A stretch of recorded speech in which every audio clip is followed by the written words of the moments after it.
Hi, Jen. Thanks so much for coming on the show. Hi, Cheryl. Thanks for having me. So, Jen, you're an environmental journalist, and we've got a piece of tape here from one of your reporting trips. Let's take a listen.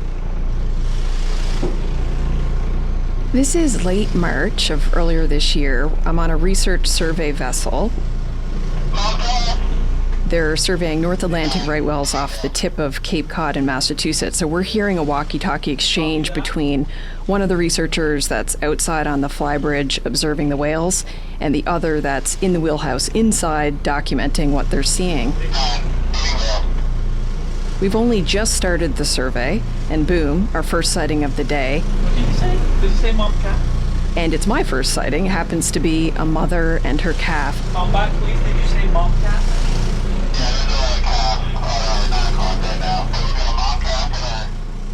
And I come to learn later they're able to ID that this is Nauset, and she's a 31-year-old adult female and really a seasoned mother because this happens to be her fifth calf. Copy that. Yeah, so let's start getting close to these animals just slowly. They're about 150 meters away.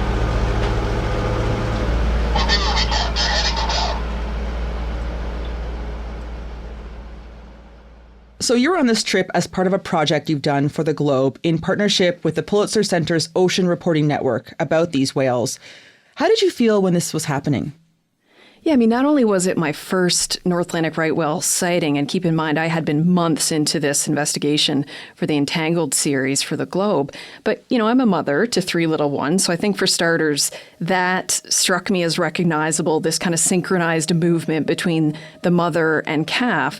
But what also made it emotional for me at that time was every sighting of a North Atlantic right whale and a calf is a victory because for so long, I mean, these whales have been dying faster than they can reproduce. And the fact that they've already made it here to these feeding grounds in Cape Cod Bay where they have relative safety is a big marker of success because they've had to, you know, go through so many different risks just to get here. And they happen to be the first mother-calf pair spotted in the 2025 calving season, and they were the first documented to reach the Cape Cod feeding grounds.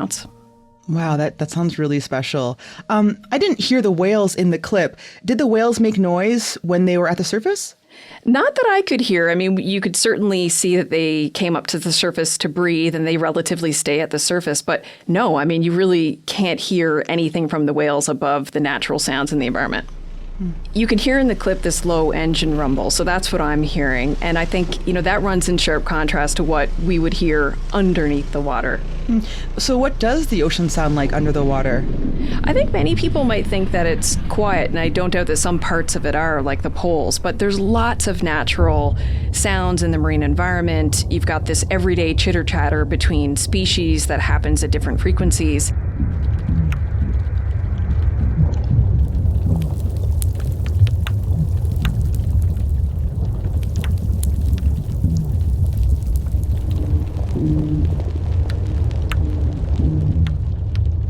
And then there's the natural sounds of things like rain, thunderstorms, storms at sea, even, you know, earthquakes.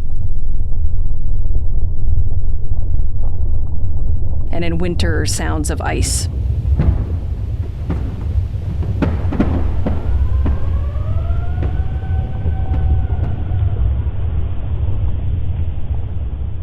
Okay, so it's really noisy down there. Is that a problem for the whales when they want to talk to each other? With natural sounds, which isn't noise to them, no. But the real problem is that we've seen a contribution of human-made or man-made noise that is a problem for the whales at the same frequency that they're communicating. And for a whale that's already in decline, it's putting further stress and it could contribute to their path toward extinction.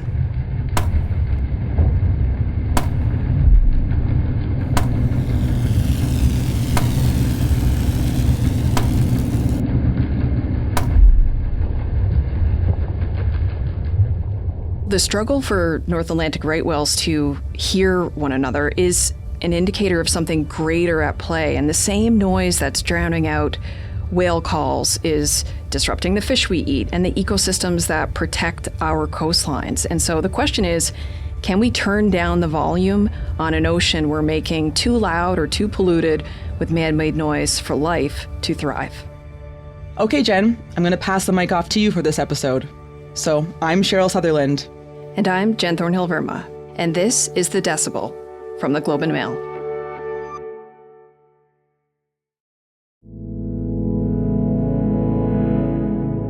North Atlantic right whales, they're not as well known as other species like humpbacks or orcas. And if you do know them, you probably only know them because they've encountered tragedy. I had a chance to go out on the water on Cape Cod Bay and talk to Mark Baumgartner. He's a senior scientist, biologist at the Woods Hole Oceanographic Institution.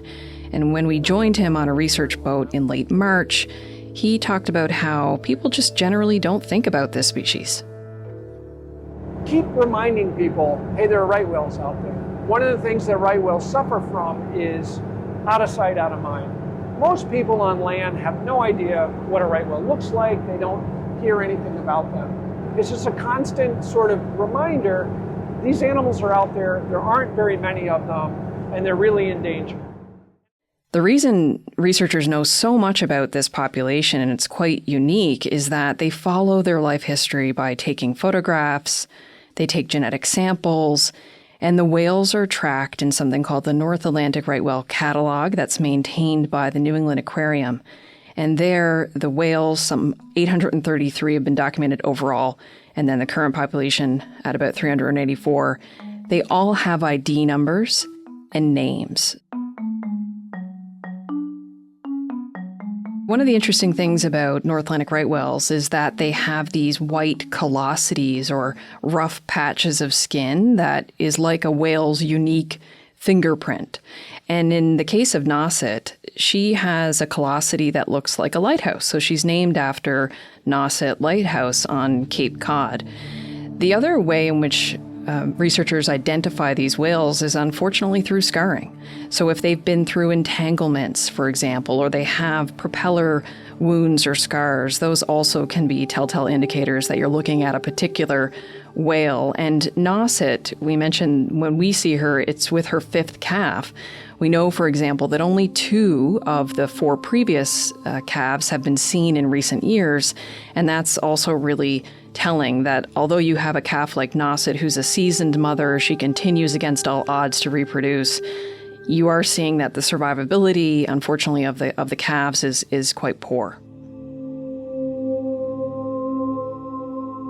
The North Atlantic right whale is a species at risk in Canada. It's endangered in the United States. And what that means is that they've reached a threshold in their population where any unnatural death is going to contribute to that species' decline. And there's different categories that researchers use to be able to assess how healthy a population is. And, endangered, this is one where you don't want to be at because, the next step is extinction. For this species, natural deaths are really rare. And, at their peak, about 15 years ago, they were still nowhere near their one-time abundance. 500 years ago, they were 10 times the peak that they'd reached then at 500. They're now at 384, and they continue to face a whole gamut of different threats. And I talked to Susan Parks, an ecologist at Syracuse University, about that. I don't know any North Atlantic right whale that doesn't have a tragic life story if they're, made it to adulthood. Getting people to care and have hope.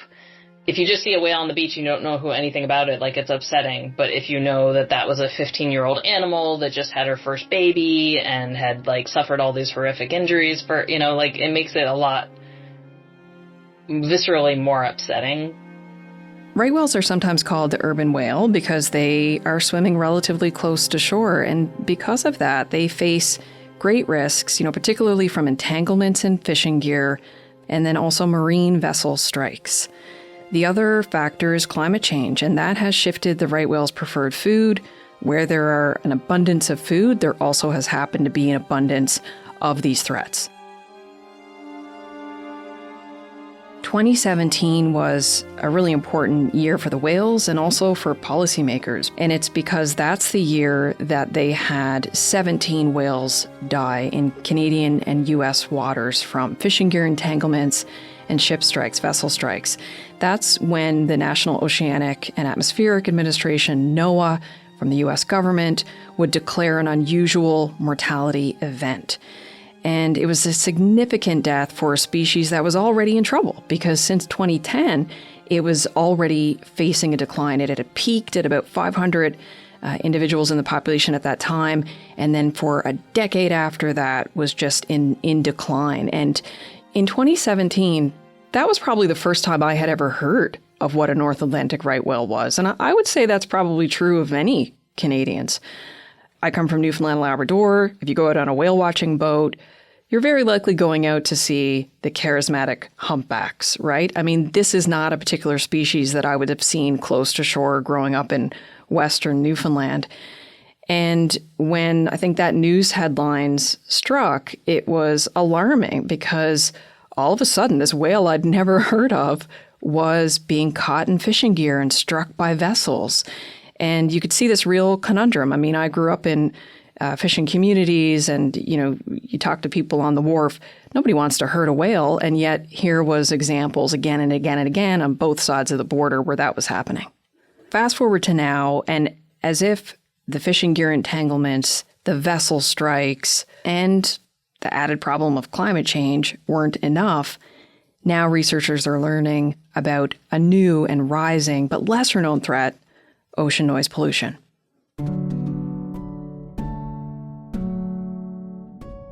When it comes to North Atlantic right whale language, researchers are really now just learning more about how sophisticated their repertoire is. In fact, they still don't know very much, and I talked to Mark Baumgartner about that. They're kind of like humans. You don't talk all day long. There are long stretches of the day where you don't talk for a variety of reasons. Right whales are a little like that. They'll talk for a few minutes, a few tens of minutes, and then they'll shut up, and they might shut up for hours. We actually don't know a lot about that, but for those of us who have sort of been around right whales and recorded their sounds, we have a sense that that's kind of what they're doing, and a lot of time they're just quiet.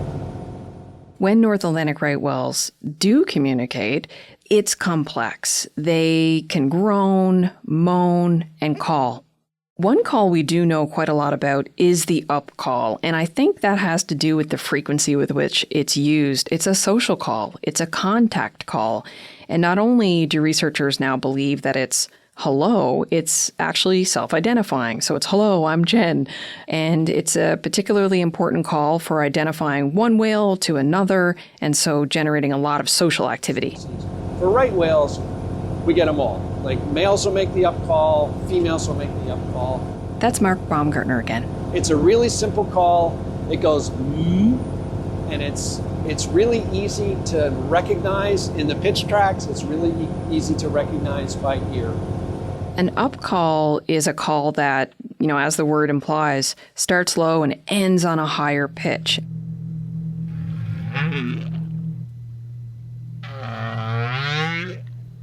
Another way that Mark talked about how North Atlantic right whales use sound is to communicate about food. One strategy is for every whale for himself. You just go out, and if you find food, great. If you don't, tough luck. Right whales probably couldn't exist if they did that. Probably when one animal finds food, he kind of blabs about it and brings in maybe other animals. And then they start blabbing, and when we find right whales, we don't tend to find one or two right whales. We find these 10 or 20 right whales, or sometimes 100 right whales. Well, did they all just find this one place by accident? No, they've used sound to communicate to one another to sort of cast a bigger net to bring other animals in. What Mark is talking here about whales congregating to find food is not unusual, and a great example of this is the aggregation that was seen off of New York and New Jersey last year. Researchers had never seen that before, and there was a high percentage of the whales that congregated on Hudson Canyon. So you had a case where a few whales found a great feeding ground and communicated that very likely to others and formed an aggregation. In addition to the upcall, scientists now have identified another vocalization called gunshotting, and I spoke to Hanson Johnson, a research scientist at the Anderson Cabot Center for Ocean Life at the New England Aquarium, and he told me about lacrosse. We recognized him as an older male And he was engaged in this really interesting surface behavior called head pushing, where they sort of lift their heads and then bring them down with some force and create a little bit of a wave in front of them. And he was just doing this repeatedly, and then he would do a shallow dive for a short period and then come back up and continue head pushing. And you could see this really distinct pattern in the gunshots, very regular gunshotting. And then when he would go down and dive, the gunshotting was replaced with this really complex and intricate series of like moans, and it just really was eye-opening, the level of complexity. And then he came back up to the surface and started gunshotting again, and did this for hours, and it's sort of this coordinated dance all by himself.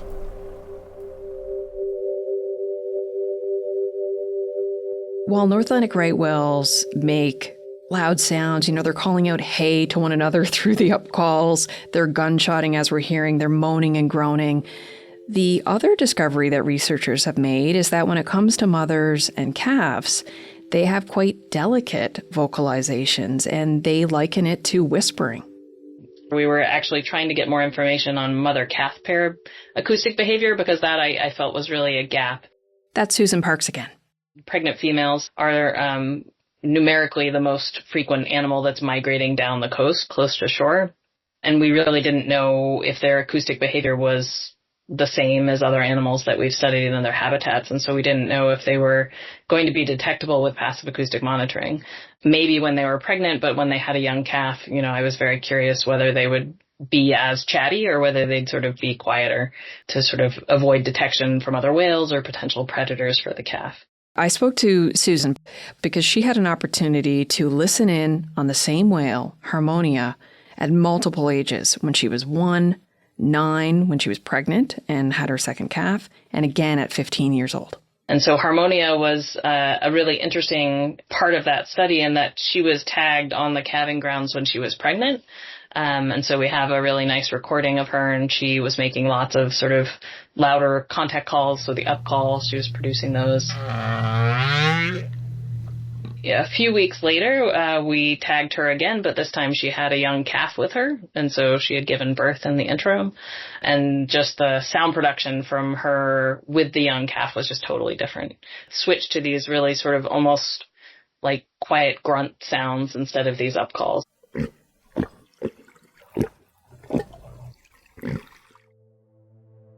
That finding that mothers and calves whisper to one another or are acoustically hiding became a really important finding, because if noise is disruptive to adults, imagine how disruptive it is to a mother-calf pair who are quietly communicating. And for a species that is really dependent on that reproducing mother to add calves to a population that is dying from unnatural causes already, it means that, well, they could become separated, and in that case, the calf could die.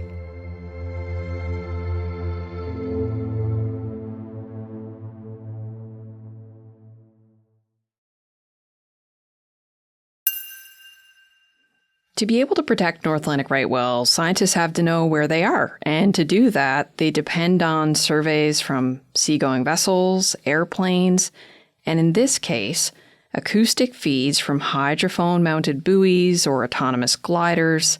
Hanson Johnson at the New England Aquarium explained to me what passive acoustic monitoring is.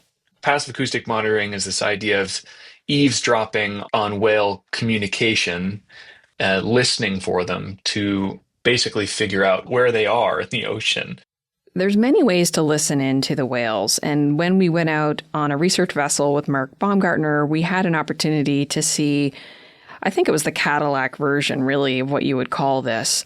Passive acoustic monitoring, in this case, it's relying on these gliders, so they're moving through the ocean independently, but Mark is able to continue to track them on his computer while also listening for whale calls with hydrophones, which is essentially an underwater microphone. The glider has wings on it, and so as the glider is going down, it doesn't just go straight down, it goes down at an angle. It glides, just like an airplane glider. You tow an airplane glider up to altitude, you let it go, it's dropping, but because it has these long wings, it drops forward, and so it can fly forward. Same thing for the glider. It dives forward, and then when it gets close to the bottom, it changes its buoyancy and starts to rise. It doesn't rise straight up, it rises up. So the glider's always sort of moving in this V-shaped pattern. The gliders are about the length of an average dinner table, and they look like bright yellow torpedoes, almost like mini submarines. So the glider we're about to pick up has been in the Gulf of Maine all over the past 3.5 months. So remember, every 2 hours, the glider comes to the surface. Not only is it sending home information about, like, this is where I am and this is what I've been doing, it also sends home all that science information, including the whale detections. So they're autonomous in that researchers like Mark can, send GPS coordinates and signal for the glider to go in a particular direction. And the glider can continue to do that while sending data and sound and information back to Mark and other researchers so that that information can be used to cue attention to where right whales are located. So gliders are able to be in 24/7 operation. They're weatherproof. They're able to, hear for whales round the clock, meaning that people don't have to do that. I mean, you can imagine that comes with a decent price tag. There are other methods to detect and record North Atlantic right whales. It requires researchers to deploy hydrophones from a vessel, but it's a much simpler way of being able to do that. Hanson Johnson told me about one of the ways that he's doing that. Well, it's basically just a battery, a small acoustic recorder inside a waterproof box strapped on top of a repurposed lobster buoy that can then just bob around. And the hydrophone is suspended underneath it. So that's an underwater microphone that's suspended underneath it.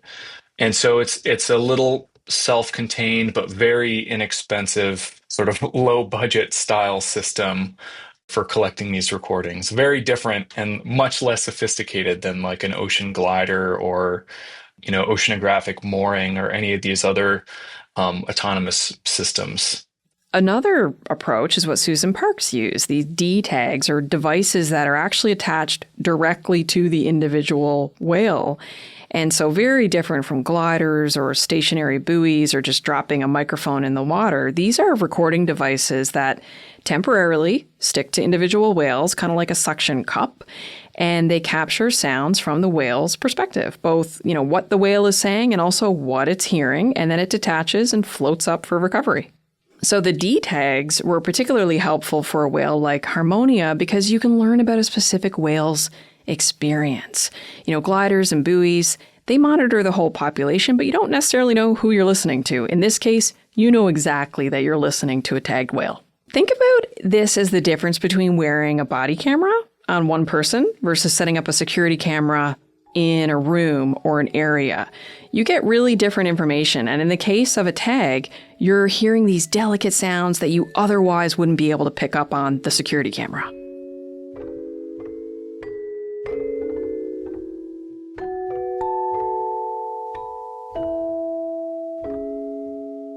In addition to listening for the whales, what researchers are picking up is that no matter where the whales are along their migratory path, they're facing man-made noise. For whales to have an increase in man-made noise, at best, it's an annoyance, and at worst, it's a threat to their survival. It inhibits every action that they're trying to make in the ocean. When I talked to Mark, he talked about what it's like from a cocktail party perspective. It's a noisy ocean. It's a noisy ocean just with the biological sounds. But we, of course, as humans, put extra noise in. Like this boat is noisy. And if we get close enough to the shipping lanes where you see these big ships, it's astounding how much noise they put into the ocean. And we worry about that, not so much for a ship like this, but the big ships, and the volume of traffic puts out so much noise, it's like being in a cocktail party all the time. Like you have to be close to someone to talk to them. The whales are dealing with that all the time. Another way to think about this, as Susan put it, is it's like being in a constant soupy fog. That, like, on a clear day, you might be able to see pretty far, but if, you increase the sort of fog in the area, it could get to the point that you just can't see anything, like, in front of your face, or you could still see a kilometer or whatever. I mean, there can be natural fog, there can be storms and things that are noisy. The whales are not going to be hearing each other during a big storm because the waves crashing and everything are really loud. But I think we're introducing more fog more often acoustically. The maximum range that they can hear each other is definitely probably shrunk in some of the deeper habitats. Shipping, energy development, marine construction, sonar. It's noise because it falls in the same frequency that the whales are using for communication. So this could be small or large boats, wind platform development, seismic activity from oil and gas. It's happening at a low frequency, and it's right in that right whale calling range and hearing range. Susan Parks tells me about this one time when she's listening to what's called a surface active group. So that's when you've got a group of whales that are engaging in this energetic social behavior. They're making a lot of vocalizations. Often it's the females that are making a lot of those vocalizations. But then a tanker comes along. I mean, you would essentially just see this like wall of sound encompassing the entire sound spectrum. And like the boat just kept getting louder and louder. And I really wanted to hear the whale, so I just kept listening. And I think I had a headache for like 2 days because it just got louder and louder and louder. And the whales just kept going. But like the surrounding whales that could hear them, that space just kept getting smaller and smaller as the boat got closer. One of the things you frequently hear about, particularly in New England where there's been offshore wind development, is that that's to blame for a lot of the ocean noise pollution and affecting the whales. And I mean, researchers are studying that now. But one thing that I talked to Mark Baumgartner about is that researchers do know that although offshore wind development ramped up during a period when whales were dying, the whales were already dying from known causes. We know the causes of those deaths. We know that it's fishing gear entanglements and ship strikes. Along comes offshore wind. We don't see this suddenly, there's a whole new category of mortalities. We don't see mortalities that are attributable to offshore wind in any way. So the evidence just isn't there. However, scientists like Mark are working to ensure that wind development is done safely with proper monitoring, including assessing noise levels.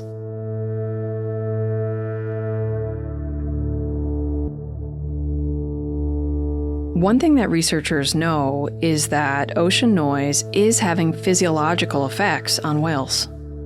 Researchers know that loud or persistent noise triggers stress responses, and I talked to Hanson Johnson about a study of whales and their stress response after 9/11.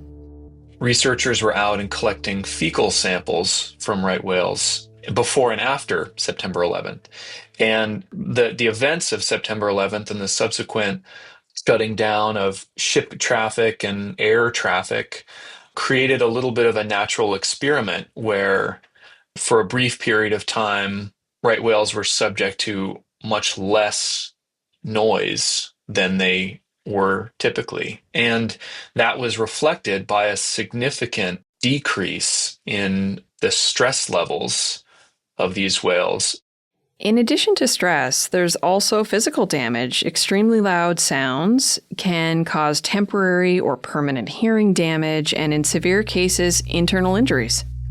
Because of all of the threats on this species, researchers have seen they're living shorter lifespans, they're growing shorter, they're taking longer to carry calves, all signs of a species under constant stress. The issue of man-made noise is so pervasive for right whales because they can't escape it. In the entirety of their migratory range, they face ocean noise pollution, and yet they depend on sound for every aspect of their existence. To navigate, to find food, to communicate, and to bond with one another. For a species that's completely dependent on sound as their primary sense, it means that ocean noise is drowning out their very existence. When it comes to ways to reduce ocean noise pollution for North Atlantic right whales and other species, researchers know of several effective ways of doing that. So not surprisingly, one of those is to remove the threat entirely.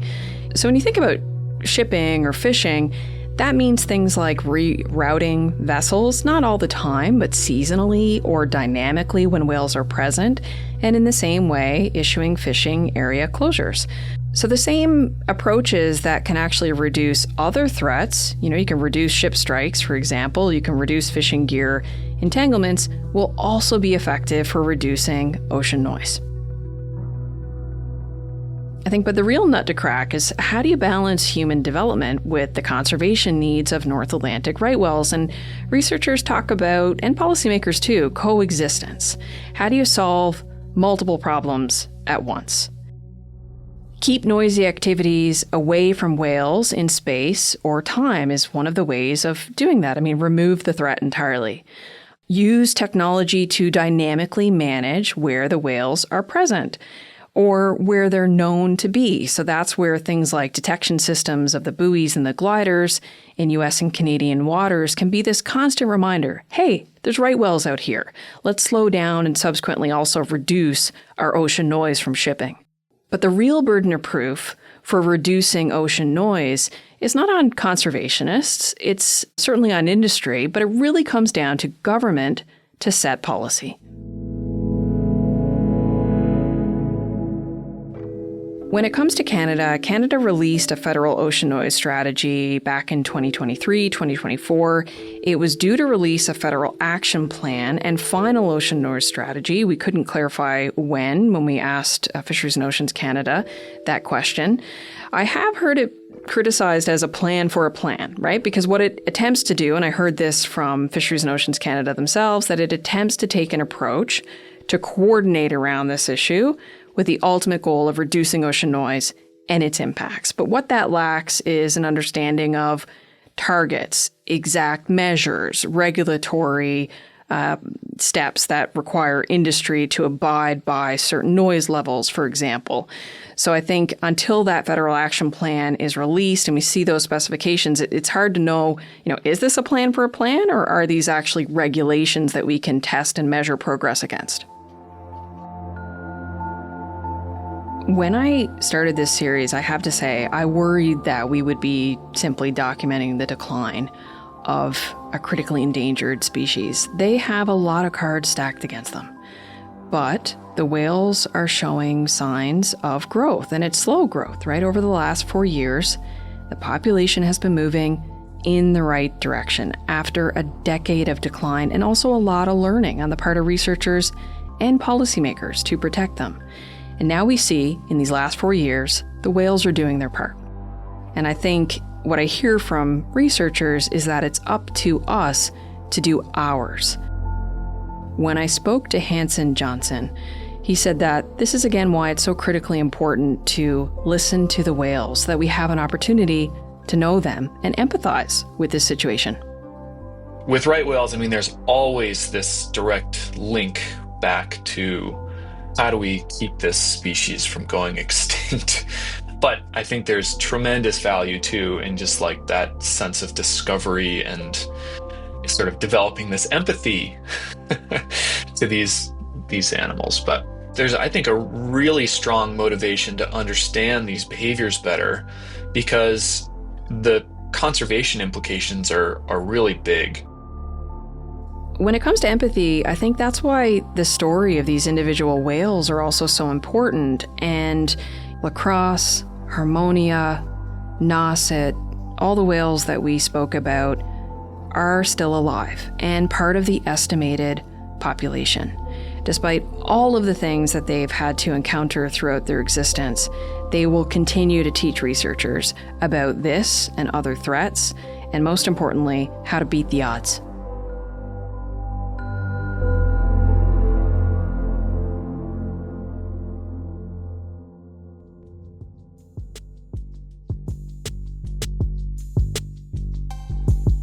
That was environmental journalist Jenn Thornhill Verma, who produced this piece as part of the Globe and Mail's Entangled series, in partnership with the Pulitzer Center's Ocean Reporting Network.